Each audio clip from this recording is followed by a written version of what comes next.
परी का जादुई गुलाब का घर।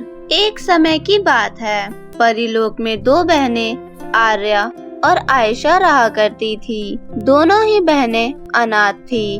उनके आगे पीछे कोई भी नहीं था, कोई भी उनकी देखभाल नहीं किया करता था।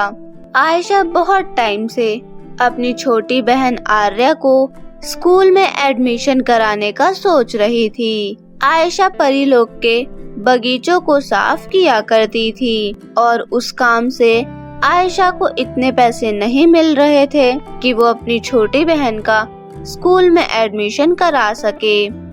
आर्या 7 साल की हो चुकी है और अभी तक मैंने उसका एडमिशन नहीं कराया है। समझ नहीं आ रहा मैं क्या करूं।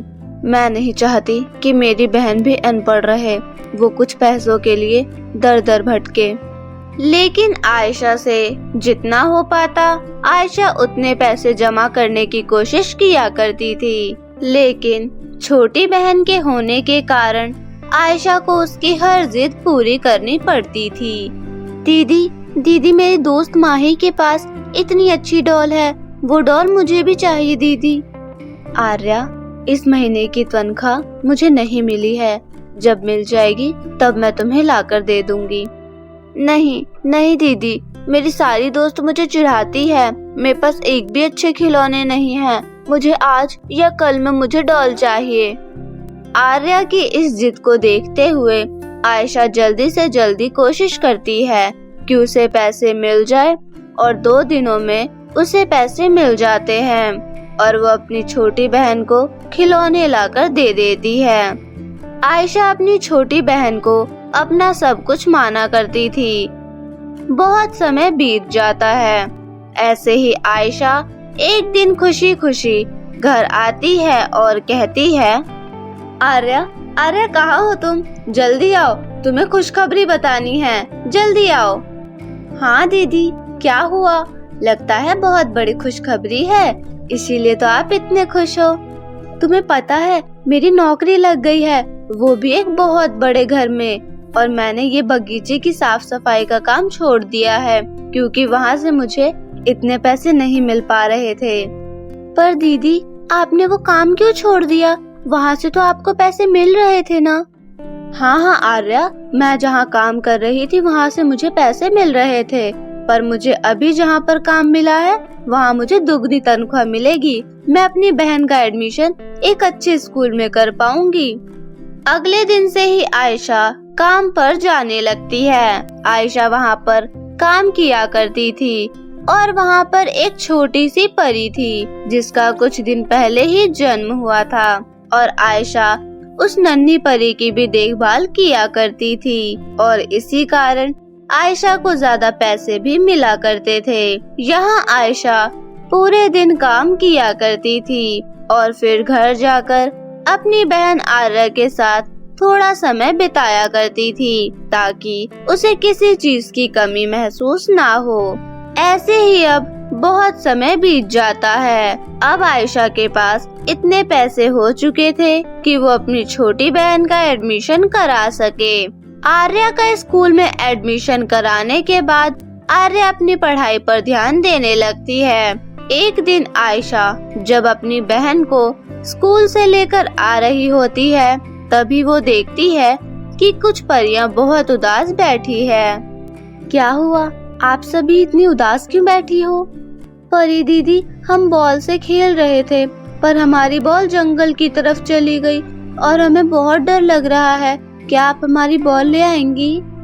हाँ, क्यों नहीं, मैं अभी तुम्हारी बॉल लेकर आती हूँ, तुम उदास मत रहो। डर तो आयशा को भी लग रहा था, पर उन परियों की खुशी के लिए आयशा जंगल की तरफ चली जाती है। थोड़ी दूरी पर उसे बॉल दिखाई देता है और जब आयशा उस बॉल के पास पहुंचती है तब वो बॉल अपने आप ही आगे की तरफ जाने लगता है। दीदी वो बॉल बहुत अंदर चली गई है। मुझे नहीं लगता हमें अंदर जाना चाहिए, कहीं कोई जानवर हम पर हमला न कर दे। हाँ आर्य, मुझे भी ऐसा ही लगता है। चलो हम इस जंगल से निकल जाते हैं। जंगल से निकलते वक्त दोनों बहनों के सामने एक चुड़ैल प्रकट होती है जिसे देखकर दोनों बहनें बहुत डर जाती है। आयशा दीदी, ये तो चुड़ैल है, हमें यहाँ से निकलना चाहिए, वरना ये हमें जादुई शक्तियों से गायब कर देगी। मैंने देखा है। हाँ आर्या, तुम सही कह रही हो। चलो जल्दी से यहाँ से भागते हैं। और दोनों ही बहनें भागने लगती है, लेकिन तभी चुड़ैल उन दोनों को रोक लेती है और उन्हें ये दिलासा दिलाती है कि वो उन दोनों को कुछ नहीं करेगी। मैं तुम दोनों को कुछ नहीं करूँगी, बल्कि मैं तो तुम्हारी मदद करने आई हूँ। सारी चुड़ैल बुरी नहीं होती, मैं भी तुम सब की तरह एक परी ही थी, लेकिन मैं एक ऐसी परी थी जो सबसे जला करती थी, सबसे बदला लिया करती थी और सारी परियों को मारकर इस परीलोक पर राज करना चाहती थी। इसीलिए रानी परी ने मुझे परीलोक से निकाल दिया था। मेरी बहुत विनती के बाद उन्होंने मुझे इस परीलोक में तो रख लिया, लेकिन रानी परी ने मुझे श्राप दिया कि मैं इस परीलोक में तो रह सकती हूँ, लेकिन एक चुड़ैल बनकर। और तब से मैं परीलोक की हर एक परी की स्थिति देखती हूँ कि वो कैसे हालातों में है, और उनमें से एक तुम दोनों बहनें हो जिसकी हालत बहुत ज्यादा खराब है। ये सुनने के बाद आयशा को उस चुड़ैल पर बहुत दया आती है और कहती है, हमें माफ कर देना, भले ही आप इस रूप में चुड़ैल हैं, पर मैं आशा करती हूँ कि रानी परी आपको इस परीलोक की अच्छी परी माने और जल्द ही आप परीलोक में हम सभी के साथ रहें। इसके बाद चुड़ैल आयशा को एक जादुई गुलाब का फूल देती है। ये लो जादुई गुलाब का फूल, तुम इसे खाली जगह में लगा देना और फिर ये फूल एक जादुई फूल के घर में बदल जाएगा। तुम इस जादुई फूल के घर से जो चाहे वो मांग सकती हो, फिर तुम्हें काम करने की जरूरत नहीं पड़ेगी और साथ ही तुम अपनी छोटी बहन की स्कूल फीस भी भर सकती हो। ये सुनने के बाद दोनों ही बहनें बहुत खुश हो जाती है और परी को धन्यवाद कहकर वहाँ से निकल जाती है। और जब दोनों बहनें जंगल से बाहर निकलती है तो वो देखती है कि जो भी परियां यहाँ पर खेल रही थी वो यहाँ पर नहीं है, जिसके बाद आयशा को समझ आता है कि ये भी उन चुड़ैल परी का इशारा था। दीदी, मुझे तो लगा था सारी चुड़ैल गंदी होती है, पर ये चुड़ैल कितनी अच्छी है, इन्होंने हमारी इतनी बड़ी मदद की है। हाँ मेरी छोटी बहन, तू बिल्कुल सही कह रही है, वो बहुत ही अच्छी थी। मैं रानी परी से विनती करूंगी कि वो उनको इस परीलोक में बाकी सभी परियों की तरह माने और उनसे वो श्राप भी हटा दे। और इसी तरह दोनों बहनें बातें करते करते घर तक पहुंच जाती है और एक खाली जगह देखकर वहां पर फूल रख देती है और वो फूल एक जादुई गुलाब के घर में बदल जाता है। वाह, ये घर कितना सुंदर लग रहा है और ये कितना बड़ा भी है। ये देखकर आयशा और आर्या दोनों ही बहुत ज्यादा खुश हो जाते हैं और दोनों बहनें साथ साथ उस घर में रहने लगते हैं। जिसके बाद आयशा फिर से उन चुड़ैल परी का धन्यवाद करती है और रानी परी के पास जाती है। रानी परी जी, मुझे कुछ समय पहले ही पता चला कि यहाँ पर एक परी रहा करती थी जो सबको मारना चाहती थी और आपने उन्हें एक श्राप दिया था कि वो चुड़ैल के रूप में इस परीलोक में रह सकती है, पर मैं चाहती हूँ कि आप उन्हें वापस बुला ले और हम सभी परियों की तरह उन्हें भी रखें। तुम ऐसा कैसे कह सकती हो? पता है न तुम्हें कि वो अब एक चुड़ैल है। अब तो वो सबका और ज्यादा बुरा चाहेगी और मैंने उसे चुड़ैल का रूप इसीलिए दिया था ताकि उससे कोई बात ना करे, सभी उसे बुरा माने। रानी परी जी, मैं मानती हूँ कि वो परी पहले बहुत बुरी थी, पर अब वो बहुत अच्छी हो गई हैं। वो हर गरीब की मदद करती है। आज उन्होंने मेरी भी मदद की है। हमारी स्थिति को देखकर उन्होंने हमें एक गुलाब का घर दिया है जिसमें हमें किसी चीज की कमी नहीं होगी। ये देखकर मुझे बहुत अच्छा लगा और मैं बस ये चाहती हूँ कि आप उन्हें फिर से इस परीलोक में बुला लें। ये सुनकर रानी परी को बहुत खुशी होती है कि अब चुड़ैल एक अच्छी परी में बदल गई है और आयशा के कहने पर रानी परी उस चुड़ैल को बुलाकर उनसे वो श्राप वापस ले लेती है और फिर वो परी भी सभी परियों की तरह परीलोक में रहने लगती है। यहाँ दोनों बहनें साथ साथ खुशी खुशी रह रही थी।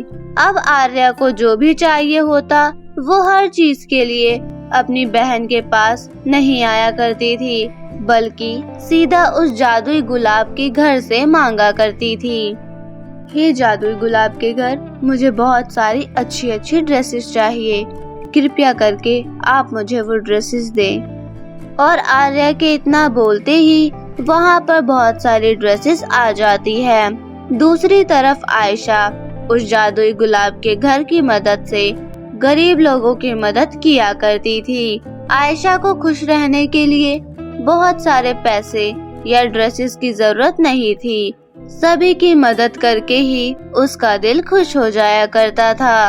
अब ऐसे ही बहुत साल बीत जाते हैं। दोनों ही बहनें इस घर में खुशी खुशी रह रही थी, लेकिन वहीं आर्या का पढ़ाई में बिल्कुल मन नहीं लगता था, क्योंकि जब से वो जादुई गुलाब का घर आया तब से आर्या के मन में बहुत ज्यादा लालच आ गया। अब आर्या ज्यादातर अपने आवारे दोस्तों के साथ रहा करती थी और अपनी बहन की भी एक भी बात नहीं सुनती थी। आर्या, एक हफ्ते में तुम्हारे एग्जाम शुरू होने वाले हैं, तुम बैठो और पढ़ाई करना शुरू करो। पता है ना कितनी मुश्किलों से मैंने तुम्हारा एडमिशन कराया है। भले ही हमारे पास जादुई गुलाब का घर है, पर तुम्हें अपनी पढ़ाई पूरी करनी चाहिए। अरे दीदी, आप भी ना मुझे फालतू का ज्ञान मत दिया करो, और एग्जाम ही तो शुरू होने वाले हैं और उसमें भी बहुत टाइम है। और वैसे भी आपने मेरा स्कूल में एडमिशन कराकर मेरे लिए बहुत बड़ा काम नहीं कर दिया। स्कूल की फीस तो जादुई गुलाब का घर ही देते हैं, तो प्लीज चुप हो जाओ। ये बात सुनकर आयशा को बहुत बुरा लगता है। आर्या सब कुछ भूल चुकी थी कि किस तरह उसकी बड़ी बहन ने उसकी हर एक जिद के लिए कितनी मेहनत की है। एक दिन आर्या जादुई गुलाब के घर से बहुत सारे पैसे मांगती है। हे जादुई गुलाब के घर, मुझे ढेर सारे पैसों की जरूरत है, कृपया करके मुझे पैसे दे दीजिए। तभी एक आवाज आती है, नहीं आर्या, तुम इसका गलत इस्तेमाल कर रही हो। तुम्हारी बहन जो सबकी मदद करती रहती है और तुम फालतू की चीजों में पैसे उड़ा रही हो। किसने कहा मैं फालतू के पैसे मांग रही हूँ? मुझे अपनी किताबें लानी है, इसीलिए मैं पैसे मांग रही हूँ। ये सुनकर जादुई गुलाब के घर को भी यही लगता है कि आर्या सही कह रही है, और ये सुनकर वो आर्या को पैसे दे देती है। लेकिन असल में तो आर्या अपने फ्रेंड्स के साथ पार्टी करने जा रही थी। आयशा ने भी आर्या को बहुत मना किया, पर वो किसी की ना सुनते हुए अपने दोस्तों के साथ चली गई। लेकिन देर रात बाद जब आर्या घर आई और उसने जादुई गुलाब के घर को छुआ, तो आर्या को जोर का झटका लगा और दूर जाकर गिर गई। ये क्या हो रहा है? मैं घर के अंदर क्यों नहीं जा पा रही और मुझे अभी इतनी तेज झटका लगा है। और इसके बाद आर्या दोबारा जाने की कोशिश करती है, लेकिन फिर से आर्या को जोर का झटका लगता है और तभी आर्या आयशा को बाहर बुलाती है। क्या हुआ आर्या, तुम नीचे क्यों गिरी हुई हो? देखिए ना आयशा दीदी, मैं इस घर में जाने की बहुत कोशिश कर रही हूँ, पर जैसे ही मैंने दरवाजा छुआ मुझे इतनी जोर का झटका लगा और मैं यहाँ गिर पड़ी। आर्या की बात सुनते ही आयशा को समझ आ जाता है कि वो उसके किए की सजा है। जिसके बाद आयशा कहती है, आर्या, मैंने तुम्हें बोला था कि तुम ज्यादा लालच मत करो, सिर्फ अपनी पढ़ाई पर ध्यान दो। तुम्हारी ये सब करने की उम्र भी नहीं है, पढ़ाई करो और अपने पैरों पर खड़ी हो जाओ। पर तुमने ये सब कुछ छोड़कर फालतू की चीजें करना शुरू कर दिया और ये सब इसी का नतीजा है। ये सुनने के बाद आर्या को बहुत बुरा लगता है और फिर वो आयशा के साथ साथ जादुई गुलाब घर से भी माफी मांगती है। आयशा दीदी, और जादुई गुलाब के घर, मुझे माफ कर दो। मैंने बहुत बड़ी गलती की है। लालच के चक्कर में मैंने अपनी पढ़ाई छोड़ दी। अपनी बड़ी बहन को न जाने क्या क्या बोल दिया। मुझे माफ कर दो। आयशा तो तुरंत ही अपनी छोटी बहन को माफ कर देती है, लेकिन वही जादुई गुलाब का घर अभी भी आर्या को अपने घर में घुसने नहीं दे रहे थे। आर्या, तुम वादा करो कि आज के बाद तुम ऐसी कोई हरकत नहीं करोगी, अपनी बहन की हर बात मानोगी और सिर्फ अपनी पढ़ाई पर ही ध्यान दोगी। मैं तुम्हें तभी अंदर घुसने दूंगी। हाँ, जादुई गुलाब के घर, मैं आज से पढ़ाई पर ध्यान दूंगी और अपनी दीदी की हर बात मानूंगी। कोई फालतू खर्च भी नहीं करूंगी। ये सुनने के बाद जादुई गुलाब के घर मान जाती है कि आर्या बिल्कुल सही कह रही है और उस दिन से आर्या अपनी पढ़ाई पर पूरा ध्यान देने लगती है, अपनी बहन की हर बात सुनती है और साथ ही